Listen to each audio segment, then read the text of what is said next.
حضرت رابعہ بصری حج کے لیے ایک گدھے پر اسباب لاد کر چل پڑیں۔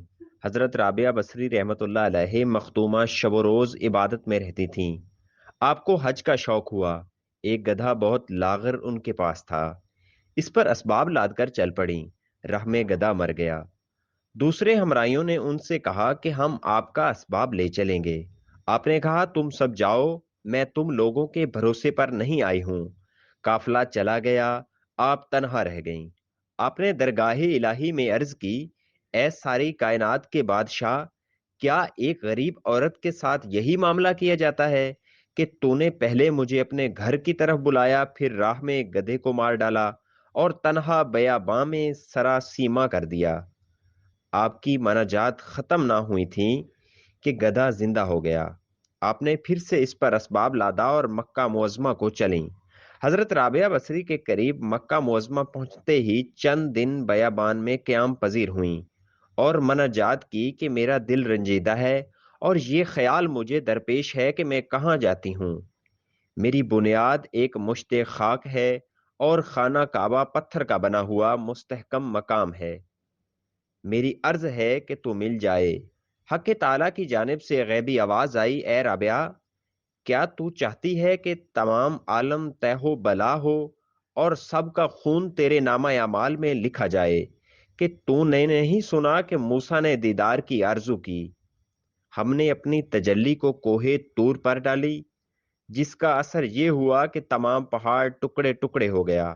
ایک بار آپ پہاڑ پر گئیں، تمام شکاری جانور آپ کے ارد گرد جمع ہو کر آپ کی طرف دیکھنے لگے۔ اتنے میں حضرت حسن بصری رحمت اللہ علیہ بھی وہاں پہنچ گئے۔ سب جانوروں کو دیکھ کر بھاگ گئے۔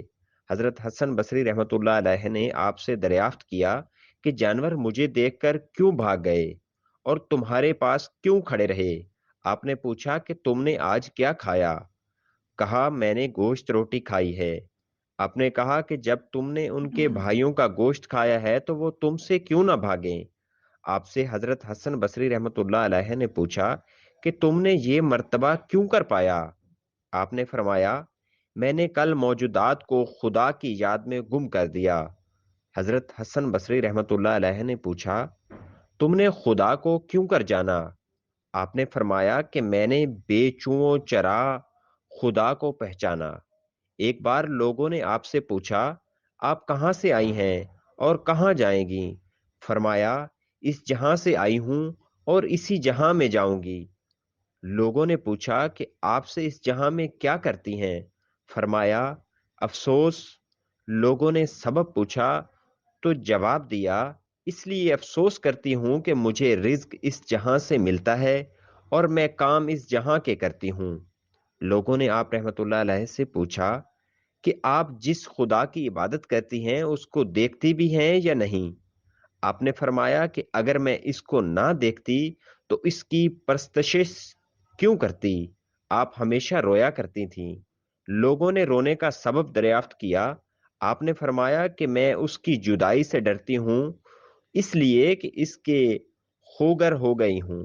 ایسا نہ ہو کہ موت کے وقت ندا آئے تو ہماری درگاہ لائق نہ ہو۔ لوگوں نے پوچھا کہ جب گنہگار توبہ کرتا ہے تو اس کی توبہ قبول ہوتی ہے یا نہیں؟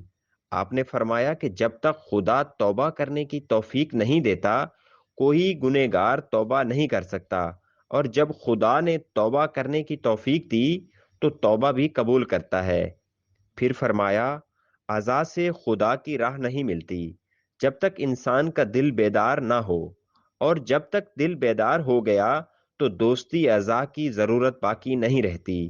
یعنی بیدار دل وہ ہے جو حق میں گم ہو جائے اور مدد عزا کی اس کو ضرورت نہ ہو، اور یہی درجہ فنا کا ہے۔ بس یہی وہ مقام ہے کہ قیامت کے روز خدا کا ذکر کرنے والے ہنستے ہوئے جنت میں داخل ہوں گے۔ خدا پاک ہر مسلمان کو ہر وقت اپنا ذکر کرنے کی توفیق عطا فرمائے، آمین۔ اگر آپ کو ہماری ویڈیوز اچھی لگی ہیں تو پلیز شیئر کریں اور ہمارا چینل سبسکرائب کر کے بیل آئیکن کو پریس کریں۔